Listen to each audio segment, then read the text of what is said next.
The McMinnville UFO photographs were taken on a farm near McMinnville, Oregon, United States, in 1950. The photos were reprinted in Life magazine and in newspapers across the nation, and are often considered to be among the most famous ever taken of a UFO. UFO skeptics believe that the photos are a hoax, but many ufologists continue to argue that the photos are genuine and show an unidentified flying object in the sky. In 1975, the negatives were found in the files of the News Register by Bruce Maccabee, an optical physicist for the U.S. Navy and a ufologist. After completing his own study of the photos, Maccabee assured that the original negatives were finally returned to the Trents. Maccabee analyzed the photos and concluded that the photographs were not hoaxed and showed a real physical object in the sky above the Trent farm.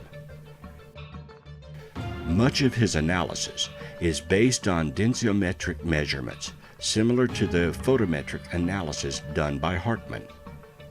Maccabee argued that the brightness of the object's underside suggested it was at some distance from the camera, not a smaller object close to it. Maccabee also analyzed the position of various objects in the image, as well as an image prepared by Hartmann when he visited the site in June of 1967. Based on this, Maccabee argued that the line of sight of the two images intersected some distance behind the power lines seen in the photos, provided further evidence, in his opinion, that it was not a small model suspended from the lines. Maccabee stated that his analysis of the object did not find any evidence of a thread or string suspending it from the power lines. The McMinnville UFO photographs remained among the best publicized in UFO history. Skeptics continue to explain the two photographs as being hoaxes and/or fakes. Ufologists continue to argue that the Trent photos are credible evidence that UFOs are real, a physical phenomenon. Evelyn Trent died in 1997, and Paul Trent in 1998. Both insisted until the end of their lives that the sighting and the photos were genuine. The interest surrounding the Trent UFO photos led to an annual UFO festival being established in McMinnville.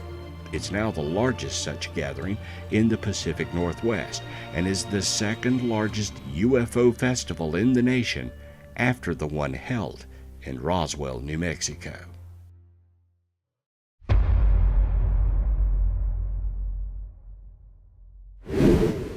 The same year that Iran was chasing mysterious lights across the sky, the Canary Islands were having their own strange encounter.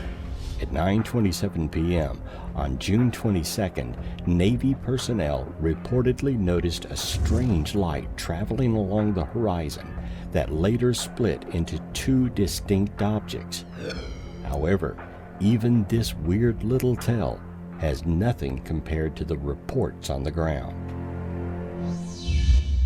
The residents of one street in La Rosa, Gran Canaria, reported seeing a gigantic translucent blue sphere hovering just above the ground. Roughly 30 meters in diameter, the sphere supposedly contained two humanoid creatures, vague shadows that could be seen against the stars. According to one witness, things then got even crazier, with the sphere expanding to enormous dimensions before vanishing off into the night sky.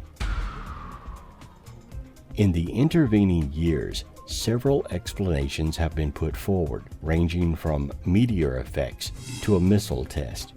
Yet to this day, people continue to swear they saw this strange orb and the even stranger creatures inside it.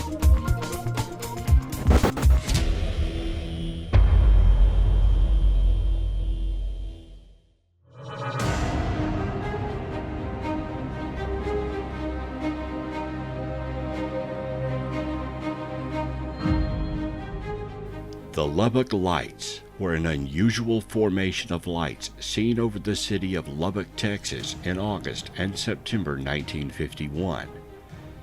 The Lubbock Lights incident received national publicity in the United States as a genuine UFO sighting. The Lubbock Lights were investigated by the U.S. Air Force in 1951. The Air Force initially believed the lights were caused by a type of bird called a plover, eventually concluded that the lights weren't birds, but they weren't spaceships. The Lubbock Lights have been positively identified as a very commonplace and easily explainable natural phenomenon. However, to maintain the anonymity of the scientists who had provided the explanation, the Air Force refrained from providing any details regarding their explanation for the lights. The first publicized sighting of the lights occurred on August 25, 1951, at around 9 p.m. Three professors from Texas Technological College, now Texas Tech University, located in Lubbock, were sitting in the backyard of one of the professors' homes when they observed the lights fly overhead. A total of 20 to 30 lights, as bright as stars but larger in size, flew over the yard in a matter of seconds. The professors immediately ruled out meteors as a possible cause of the sightings, and as they discussed their sightings, a second, similar group of lights flew overhead. The three professors, Dr. A.G. Oberg, chemical engineer, Dr. W.L. Ducker, a department head and petroleum engineer, and Dr. W.I. Robinson, a geologist, reported their sightings to the local newspaper, the Lubbock Avalanche Journal. Following the newspaper's article, three women in Lubbock reported that they had observed particular flashing lights in the sky on the same night of the professor's sightings. Dr. Carl Heminger, a professor of German at Texas Tech, also reported seeing the objects, as did the head of the college's journalism department. The three professors became determined to view the objects again and perhaps discover their identity. On September 5, 1951, all three men, along with two other professors from Texas Tech, were sitting in Dr. Robertson's front yard when the lights flew overhead. According to Dr. Grayson Mead, the lights appeared to be about the size of a dinner plate, and they were greenish blue, slightly fluorescent in color. They were smaller than the full moon at the horizon. There were about 12 to 15 of these lights. They were obviously circular. It gave all of us an extreme eerie feeling. Mead claimed that the lights could not have been birds, but he also stated that they went over so fast that we wished we could have had a better look. The professors observed one formation of lights flying above a thin cloud of about 2,000 feet. This allowed them to calculate that the lights were traveling at over 600 miles per hour. The photo was taken well before drones existed and remains one of the most mysterious and top UFO encounters of all time.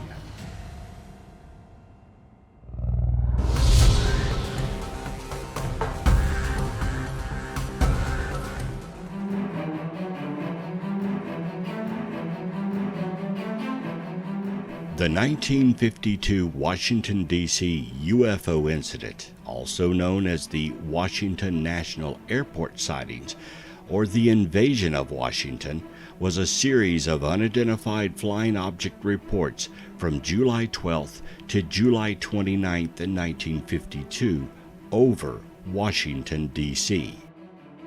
UFOs flew over and around the White House and Capitol. The most publicized sightings took place on consecutive weekends, July 19th through 20th and July 26th through 27th. UFO historian Curtis Peebles called the incident the climax of the 1952 UFO flap. Never before or after did Project Blue Book and the Air Force undergo such a tidal wave of UFO reports. At 11:40 p.m. on Saturday, July 19th of 1952, Edward Nugent, an air traffic controller at Washington National Airport, which is today Ronald Reagan Washington National Airport, spotted 7 objects on his radar. The objects were located 15 miles south-southwest of the city. No known aircraft were in the area, and the objects were not following any established flight paths. Nugent's superior, Harry Barnes, a senior air traffic controller at the airport, watched the objects on Nugent's radar scope. He later wrote, "We knew immediately that a very strange situation existed. Their movements were completely radical compared to those of ordinary aircraft." Barnes had 2 controllers check Nugent's radar. They found that it was working normally. Barnes then called National Airport's radar-equipped control tower. The controllers there, Howard Coughlin and Joe Zacco, said they also had unidentified blips on their radar screen, and that they had seen a bright light hovering in the sky. It took off, zooming away at incredible speed. Coughlin told Zacco, "Did you see that? What the hell was that?" At this point, other objects appeared in all sectors of the radar scope when they moved over the White House and the United States Capitol. Barnes called Andrews Air Force Base, located 10 miles from National Airport. Although Andrews reported that they had no unusual objects on their radar, an airman soon called the base's control tower to report the sighting of a strange object. Airman William Brady, who was in the tower, then saw an object which appeared to be like an orange ball of fire. It was unlike anything I had seen before. As Brady tried to alert the other personnel in the tower, the strange object took off at an unbelievable speed. On one of the National Airport's runways, S.C. Pierman, a Capital Airlines pilot, was waiting in the cockpit of his DC-4 for permission to take off. After spotting what he believed to be a meteor, he was told that the control tower's radar had detected unknown objects closing in on his position. Pierman observed 6 objects, white, tailless, fast-moving lights, over a 14-minute period. Pierman was in radio contact with Barnes during his sighting, and Barnes later related that each sighting coincided with a pip we could see near his plane. When he reported that the light streaked off at high speed, it disappeared on our scope. At Andrews Air Force Base, meanwhile, the control tower personnel were tracking on radar what some thought to be unknown objects, and others suspected might be simply stars or meteors. However, Staff Sergeant Charles Davenport observed an orange-red light in the south. The light would appear to stand still, then make an abrupt change in direction and altitude, and this happened several times. At one point, both radar centers at National Airport and the radar at Andrews Air Force Base were tracking an object hovering over a radio beacon. The object vanished in all 3 radar centers at the same time. At 3 a.m., shortly before 2 United States Air Force F-94 Starfire jet fighters from Newcastle Air Force Base in Delaware arrived over Washington, all of the objects vanished from the radar at National Airport. However, when the jets ran low on fuel and left, the objects returned, which convinced Barnes that the UFOs were monitoring radio traffic and behaving accordingly. The objects were last detected by radar at 5:30 a.m. UFOs flying over our nation's capital is, of course, very disturbing and makes this sighting one of the top UFO encounters of all time.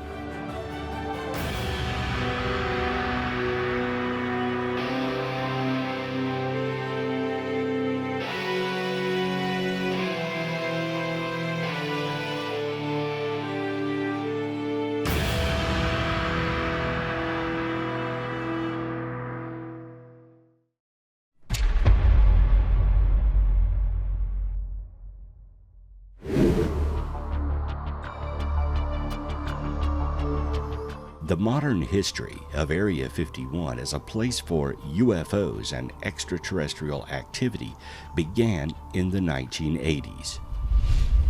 Bob Lazar claimed in 1989 that he had worked at Area 51's Sector 4, said to be located underground inside the Papoose Range near Papoose Lake.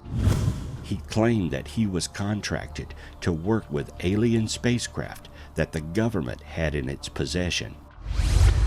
Similarly, in 1996, a documentary, Dreamland, directed by Bruce Burgess, included an interview with a 71-year-old mechanical engineer who claimed to be a former employee of Area 51 during the 50s.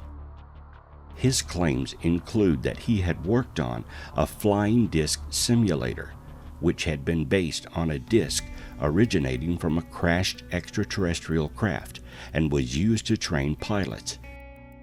He also claimed to have worked with an extraterrestrial being named J-Rod and described as a telepathic translator.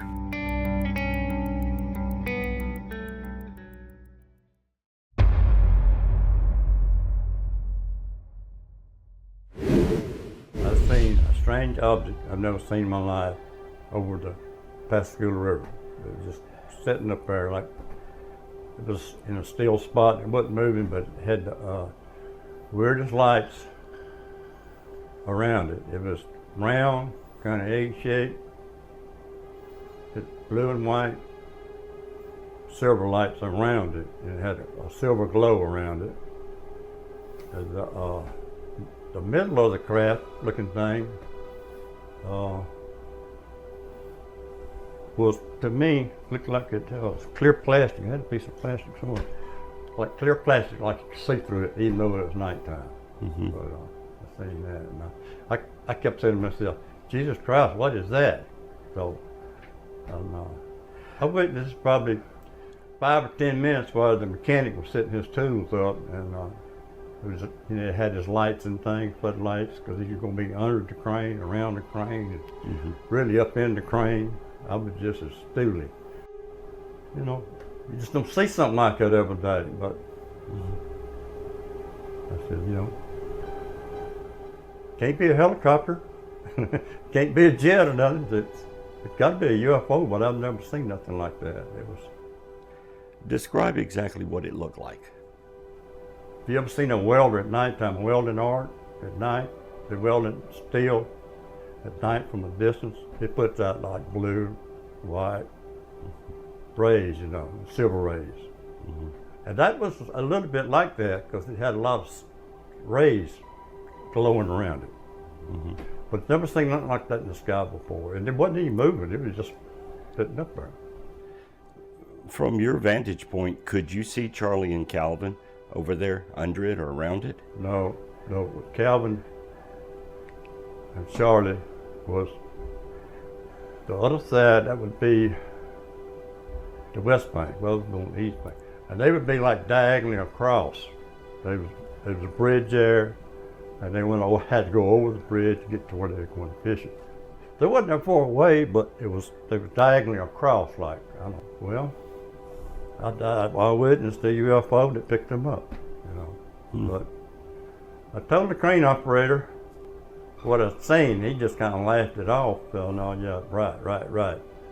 Back in them days, 1973, most of us locals, man, we didn't believe in UFOs, a Loch Ness monster, or a Bigfoot, nothing like that. So he laughed it off, and the next day I worked my day job at the shipyard. It had already got out on the news somehow or another, or the local people spreading it around. And I told them I'd seen something, and yeah, right. He put on their leg. Come on, Louis. So I said, well, maybe I'll just stay out of it.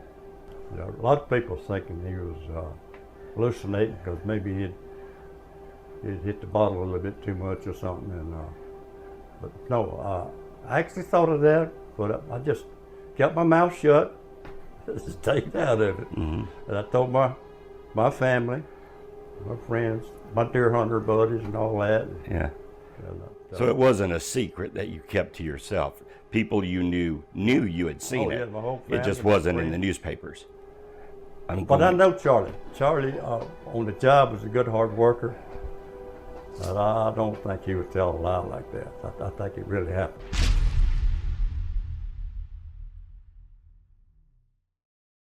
Well, while I was attending Northrop Aeronautical Institute and working for Douglas Aircraft in El Segundo, California, I had heard about George Adamski, and one of the Sunday newspapers, he had his story and his pictures of contacts, plus pictures of his ships.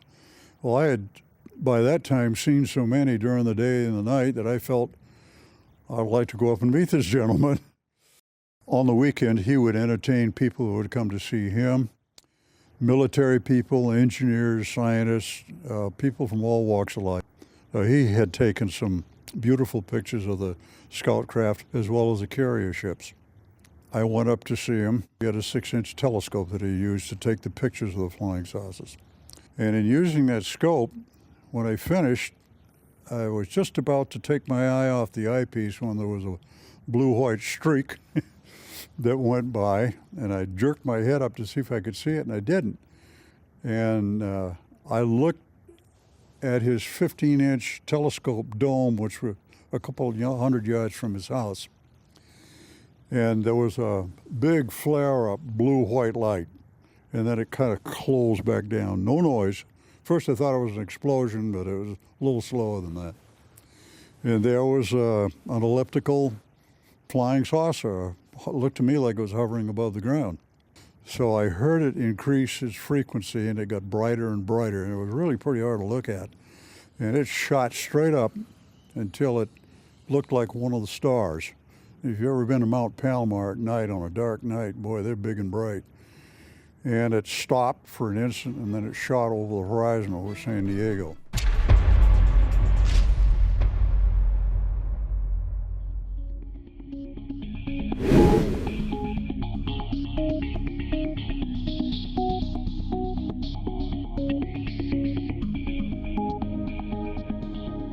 During the Second World War, they were called Foo Fighters, and in 1946, as they flew over Scandinavia, they were known as ghost rockets. It wasn't until Boise, Idaho businessman Kenneth Arnold saw them near Mount Rainier, Washington, that they became flying saucers. Although the official investigation wouldn't be launched for another 6 months, the Arnold sighting was the first one to receive major coverage in the United States. Army Air Force's investigations, working out of the 4th Air Force Headquarters, became deeply involved in the Arnold sighting. Arnold made his sighting of the strange objects flying one behind the other at about 9,500 feet at a speed he estimated to be more than 1,500 miles an hour. This was something that clearly wasn't made in secret projects hidden in the mountains of New Mexico, and it wasn't something that was made by the Soviet Union as they began to press for world domination. This was something strange that had no ready explanation other than it was strange and almost impossible to believe. When Arnold landed later in the afternoon on June 24th in Yakima, Washington, he told the assembled reporters what he had seen. In the course of describing the objects, he said they moved with a motion like that of saucers skipping across the water. The shape, however, according to drawings that Arnold completed for the Army, showed objects that were hill-shaped with a blunt nose. In later drawings, Arnold elaborated, showing objects that were crescent-shaped with a scalloped trailing edge and even a clear canopy over the cockpit. Later, Arnold would provide the military with a written description of the events in a document that was originally classified, but that has long since been released. Arnold wrote, "On June 24th, I had finished my work, and about 2 o'clock I took off for Chehalis, Washington Airport with the intention of going to Yakima, Washington. I flew directly toward Mount Rainier after reaching an altitude of about 9,500 feet, which is the approximate elevation of the high plateau from which Mount Rainier rises. There was a DC-4 to the left and to the rear of me, approximately 15 miles distance, and I should judge a 14,000-foot elevation. I hadn't flown more than 2 or 3 minutes on my course when a bright flash reflected on my airplane. It startled me, as I thought I was too close to some other aircraft. I looked every place in the sky and couldn't find where the reflection had come from until I looked to the left and the north of Mount Rainier, where I observed a chain of 9 peculiar-looking aircraft flying from north to the south at approximately 9,500-foot elevation and going, seemingly, in a definite direction of about 170 degrees. The objects, were approaching Mount Rainier very rapidly, and I merely assumed they were jet planes. Anyhow, I discovered that this was where the reflection had come from, as 2 or 3 of them every few seconds would dip or change their course slightly, just enough for the sun to strike them at an angle that reflected brightly on my plane. I thought it was very peculiar that I couldn't their tails, but assumed they were some type of jet plane. I was determined to clock their speed, as I had 2 definite points I could clock them by. I watched these objects with great interest, as I had never before observed airplanes flying so close to the mountain tops. I would estimate their elevation could have varied 1,000 feet one way or another, up or down. They flew like many times I have observed geese to fly in a rather diagonal chain-like line, as if they were linked together. Their speed at the time did not impress me particularly, because I knew that our Army and Air Forces had planes that went very fast. A number of newsmen and experts suggested that I might have been seeing reflections, or even a mirage. This I know to be absolutely false, as I observed these objects not only through the glass of my airplane, but turned my airplane sideways where I could open my window and observe them with a completely unobstructed view. When these objects were flying approximately straight and level, there were just a black, thin line, and when they flipped was the only time I could get a judgment as to their size.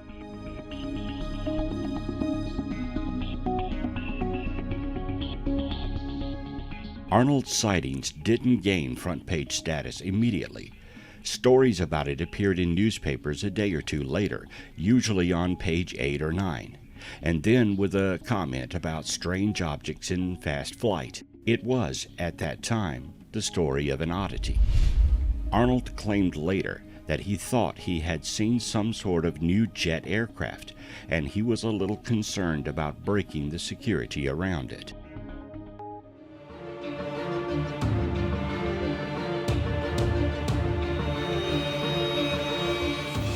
The government had 3 official projects to investigate UFOs, and in 1969 they closed Project Blue Book and claimed they did not investigate UFOs any longer. This was not true. The Advanced Aerospace Threat Identification Program, or ATIP, was a secret investigative effort funded by the United States government to study unidentified flying objects or unexplained aerial phenomena. The program was first made public on December 16th of 2017. The program began in 2007 with funding of $22 million over the 5 years until the available appropriations were ended in 2012. The program began in the U.S. Defense Intelligence Agency.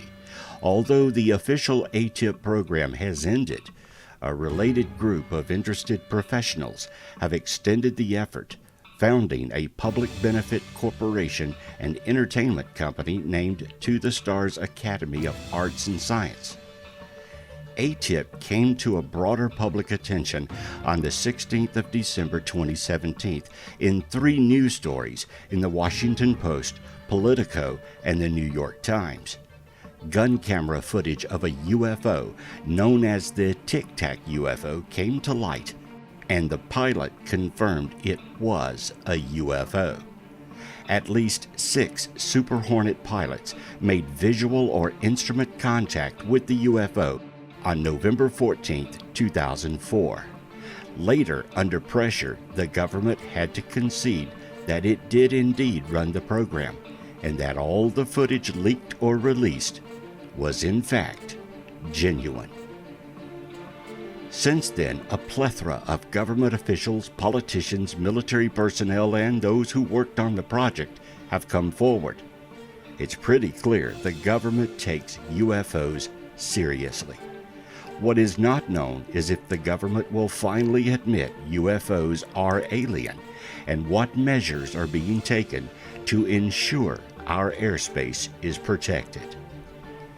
Captain Max Clark, commanding officer of the USS Nimitz, has said it is important his ship and everybody on it is kept safe from UFOs. From my perspective, we have an obligation to make sure the airspace is clear, whether it's UAP, unidentified aerial phenomenon, or UAVs, unmanned aerial vehicles. This comes just weeks after the Office of Naval Intelligence revealed the existence of a classified, unreleased UFO video. The video was related to the notorious USS Nimitz Carrier Group 2004 encounter with a tic-tac-shaped UFO. The encounters remain a mystery, and the object's incredible speed and movements have led to speculation that it was extraterrestrial. Could it be we're getting closer to a complete disclosure that extraterrestrials are visiting Earth?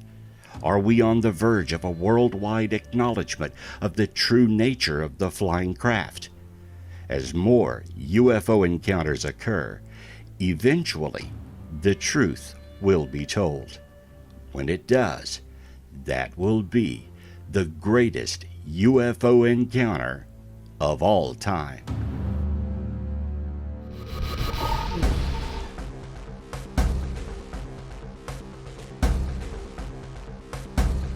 So far into the future, technology is so advanced, infinitely ahead of what we can imagine, that they don't even look human now. But they are.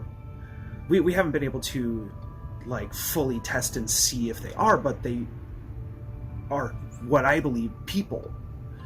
And they have found relics, at least in their time, of what they used to be, which is us. And the farther and farther they've gone, they've found a way to come back, and they are just studying what they used to be, the ancient structures, the ancient people, the ancient biology, which would be the reason why they look at animals, they look at people, they look at the plants, they look at the structures and everything, because they're coming back to see what they used to be. And we have no way of knowing how far or when, or even if it is the same people in a different planet, but I'm firmly believing it's us.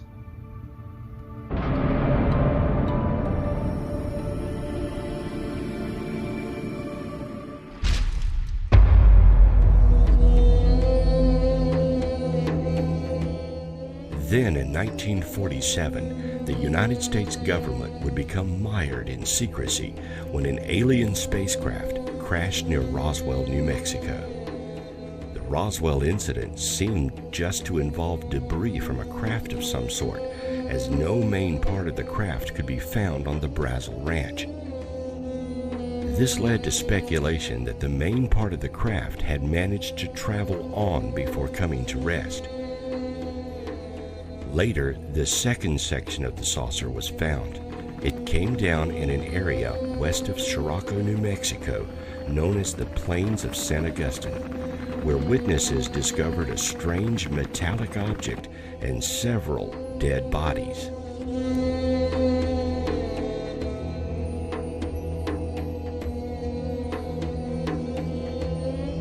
The bodies and wreckage were sent to Wright-Patterson Air Force Base for study. Many speculate it remains there to this day.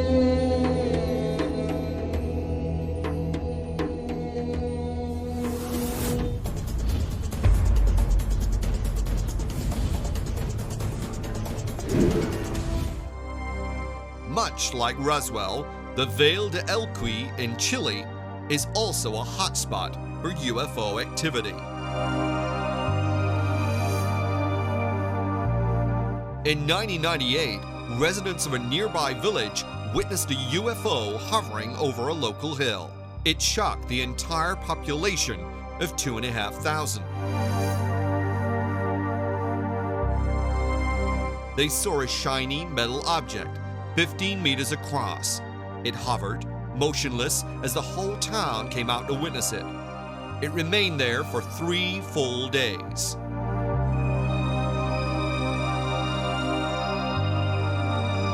Everybody from the town mayor to the police witnessed the event. The whole area was electrically blacked out, and all radio and TV broadcasts affected. Then it started to move upward slowly, but then suddenly turned and split in two and crashed. Local police were sent to the scene on horseback. They reported finding nothing, but still cordoned off the area.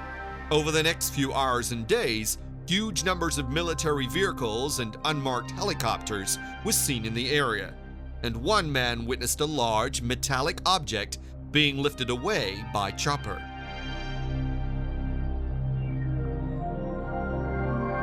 Most witnesses are convinced that whatever crashed in that remote hillside, it was big and the main segment carried away on a huge truck. The military have never given an explanation.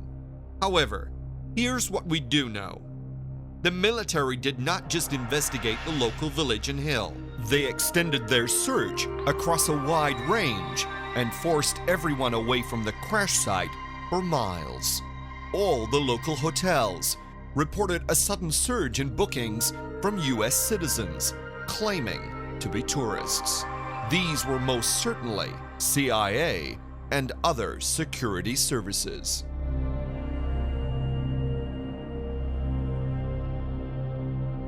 After the military operation, people who visited the hillside reported finding stones that were now the color of aluminum. There were several of the usual explanations given by the authorities. A weather balloon, atmospheric conditions. None of these make any sense given the sheer volume of witnesses, the hovering for 3 days, and the sudden breakup and crash. Huge numbers of military personnel and plain-clothed U.S. citizens would not have been drafted in for a weather balloon. Besides, such balloons require advanced written permission to be launched, and there are no records of any request.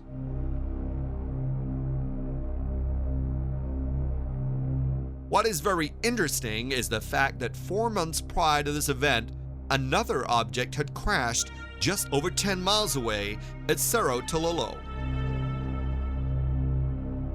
Witnesses stated there was a deafening noise, a bright flash, and many homes had their windows smashed. So bright was the flash that it appeared to be daytime and was witnessed over 150 miles away.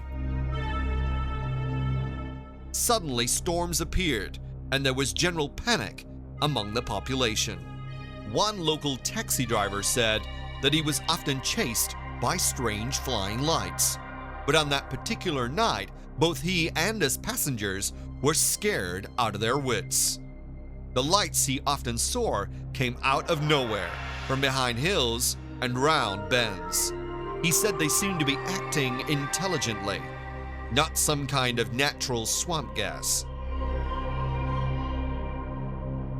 Again, the military arrived, and witnesses reported seeing huge trucks carrying things away.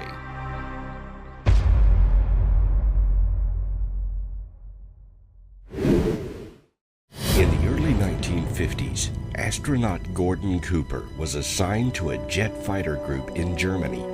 While stationed there, he remembers very vividly the week an entire formation of circular objects passed over the airbase on an almost daily routine. But that's not all.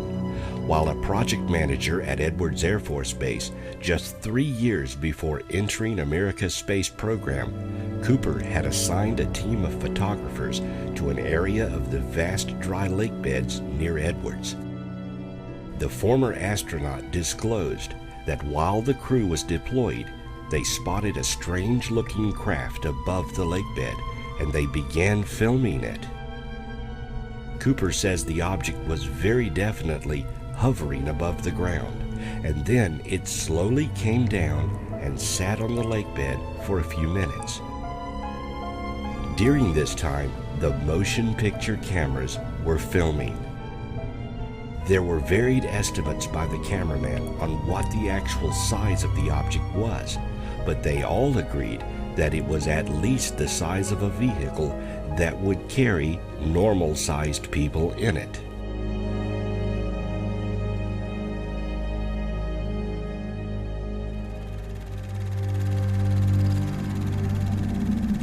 Colonel Cooper was not fortunate enough to be outside at the time of this incredible encounter, but he did see the films as soon as they were rushed through the development process. It was a typical circular-shaped UFO, he recalls. Not too many people saw it because it took off at quite a sharp angle and just climbed straight on out of sight. Where are these films today? Why would Gordon Cooper, a respected and honorable American hero, make up such a story? According to him, UFOs were seen regularly at Edwards Air Force Base.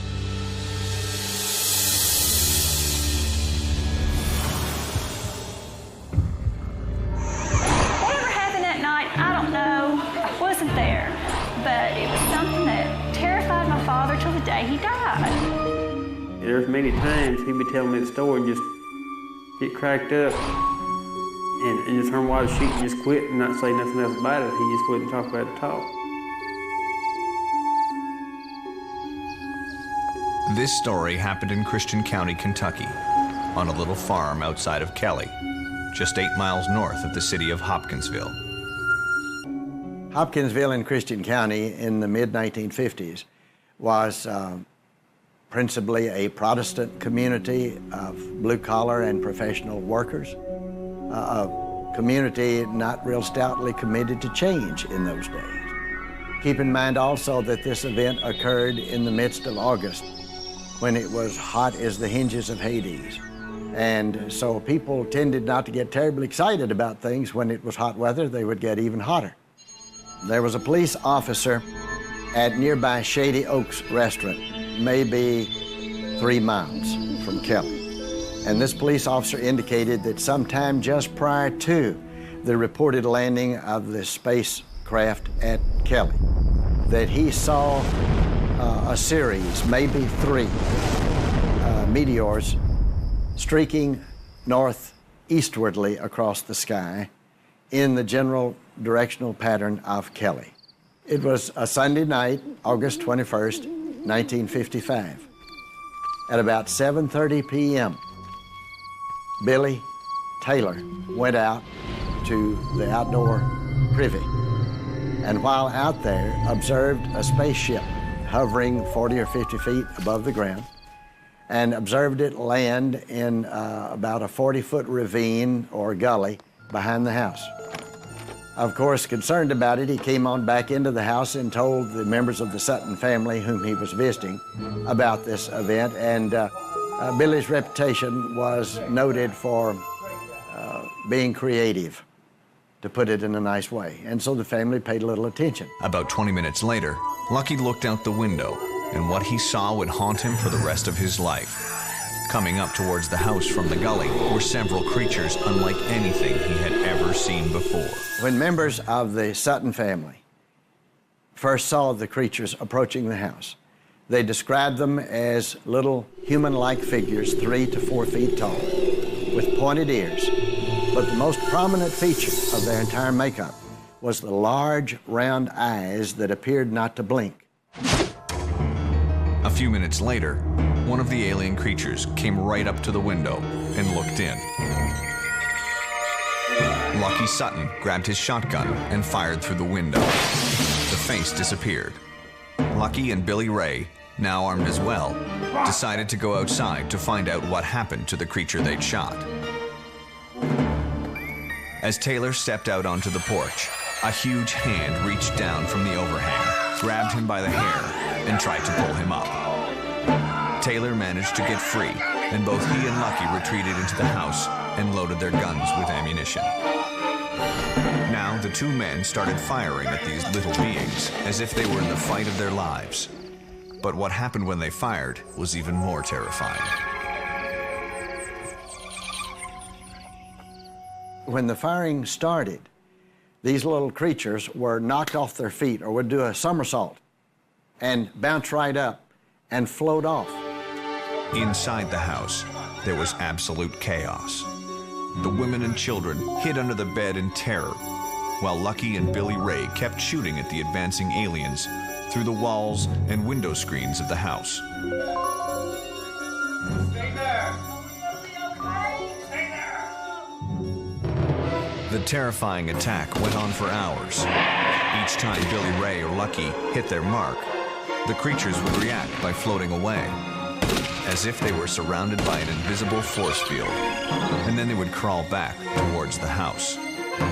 At around 11 p.m., about 3 hours after the battle started, there was a brief respite.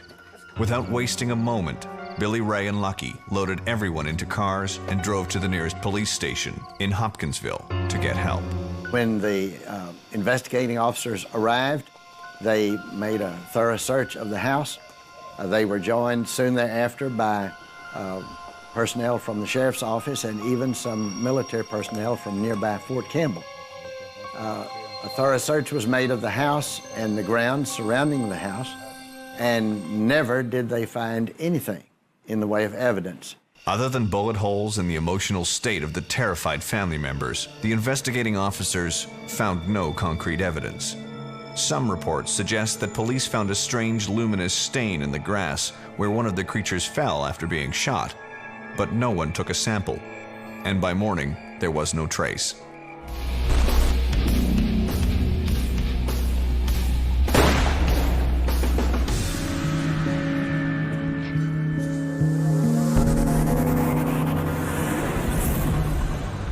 In 1939, Cordell Hull, Secretary of State for President Franklin Delano Roosevelt, decided to show his cousin a little surprise. Hull brought his cousin, the Reverend Turner Hamilton Holt, into a sub-basement of the U.S. Capitol building to show him something that would shake him to his soul. Hull consequently made his cousin swear to never reveal what he was about to see. Hull took Holt into a room in that basement that contained 4 large glass containers into which a child could easily fit. In each of the containers was a creature of horrendous visage. The tiny humanoid-like creatures were floating in some sort of chemical preservative. According to the Reverend Holt, Cordell Hull told him that this had to be kept secret to prevent widespread panic among the American public. Holt asked his family to wait until both he and cousin Cordell were both dead before revealing this information. And Holt's children did just that.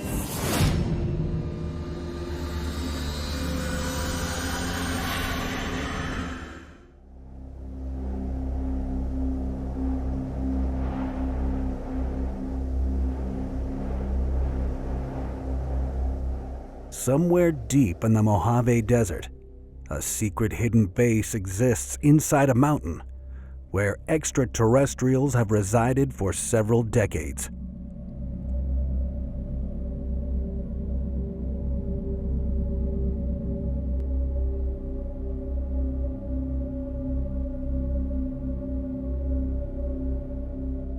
This astonishing revelation came from a retired defense intelligence officer who held a news conference in front of the Lincoln Memorial in Washington, D.C. She described a meeting with 2 unnamed individuals who guided her through the mountain's tunnels to an alien base, where she encountered 2 aliens of different races.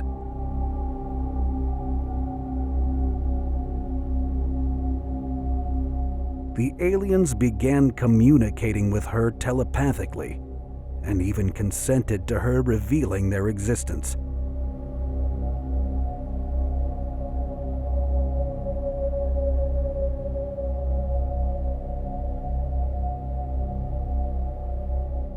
Her assessment of the alien beings was that they present no danger and are peaceful creatures.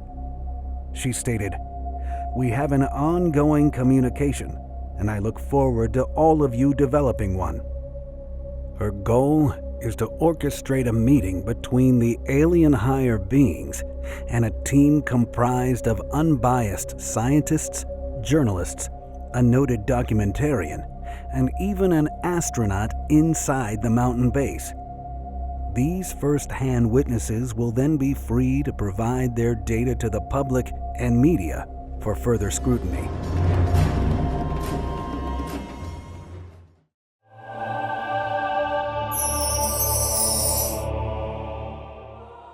May 27, 1973, in Sao Paulo, Brazil, at 2 a.m., Jenny Lisboa was busy making wedding cakes early in the morning when her attention was drawn outdoors by her pet parakeet. When she looked out, she saw a luminous flying object approaching her property. The object circled her garden and hovered above the wall. She could see 3 identical-looking figures of small stature from the waist up through the transparent upper portion. Each one was directing a beam of light down as if searching for something. Then their beam struck the witness, paralyzing her. She called her neighbor, but the object departed. When her neighbor arrived, she found Miss Lisboa's face was swollen and her eyes bloodshot. Her body was painful, particularly in the joints and especially in the knees. Her eyesight worsened after the experience to the point where she was forced to wear corrective lenses for the first time in her life. Also, her previous medical condition of hypertension seemed to have been improved to the degree where she was able to drop all previous antihypertensive medication.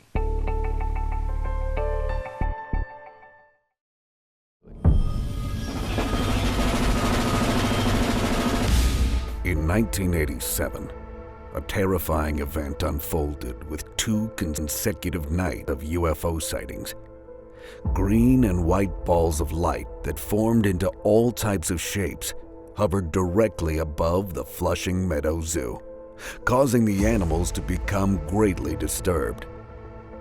On the morning following the second night of UFO sightings, the caretaker and other employees were horrified to discover every animal in the zoo were slaughtered by mutilation. They revealed that all of the animals were securely locked in their pens, with no sign of forced or keyed entry. But the corpses appeared as though they had been surgically autopsied or examined. Despite the mutilations, little or no blood was present. To avoid controversy, the zoo closed without explanation, and no trespassing signs were placed near the entrance. Park department personnel and police were summoned to remove the carcasses. Later, the zoo staff stated that the animal deaths and mutilations were eventually explained away as the work of vandals or ritualistic killers. However, it was determined that the perpetrators would have caused excessive noise while killing the animals, and would have left a significant amount of blood and other evidence behind. None of this evidence was present. No alarms sounded off, and the park police and other employees working nearby heard nothing. The zoo employees had reasonable concerns that this event could happen again.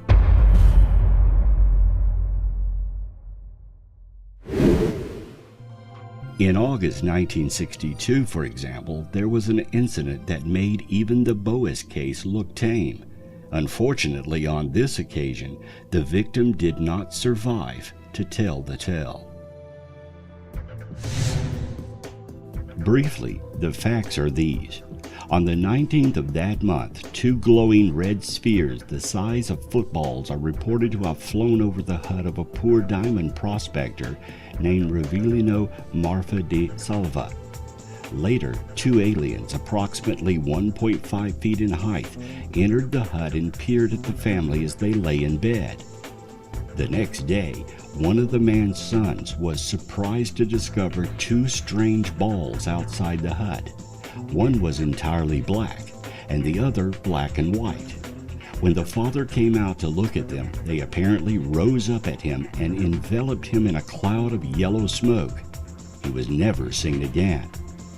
Shortly afterwards, the son was reported to have been taken into custody by the Brazilian army, some say as a means of silencing him.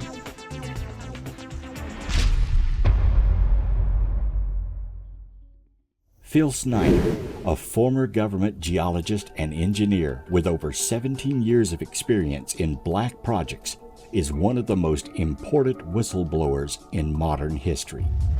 He is a geologist, structural engineer, and metallurgist that's worked on building deep underground military bases. He spent more than 17 years with U.S. government black projects, carrying a level 3 security clearance at secret bases such as Area 51, S4, and Los Alamos.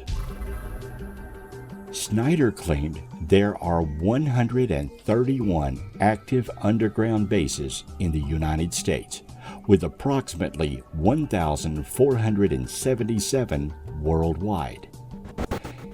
He says magneto-levitron trains connect all the bases within the continental U.S. in a vast subterranean transport system.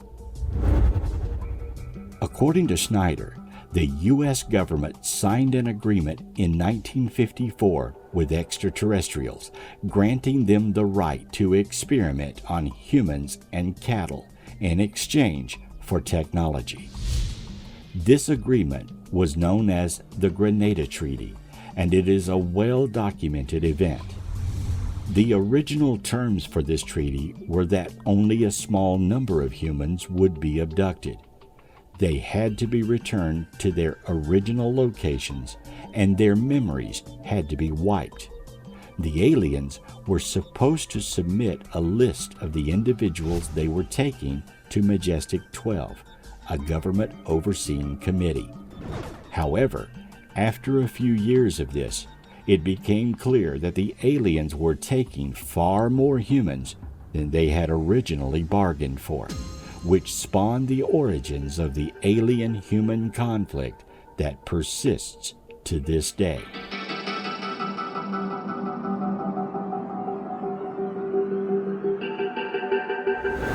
He describes the alien agenda as the complete takeover of this planet, the killing off of a portion of the world's population by 2029.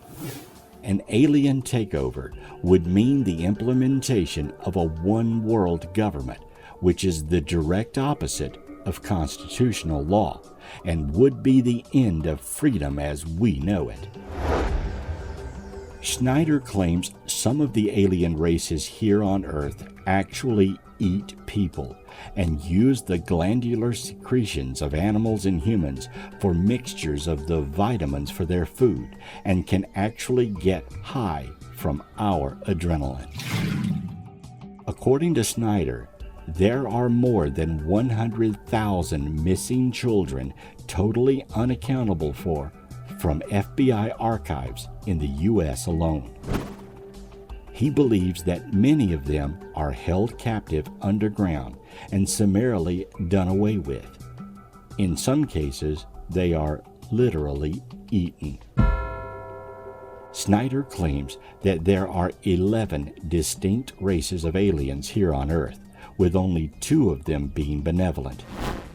He claims to be one of only 3 survivors of an alien-human war at the Dulles, New Mexico and Los Alamos underground bases, where 66 government agents and workers lost their lives in August of 1979.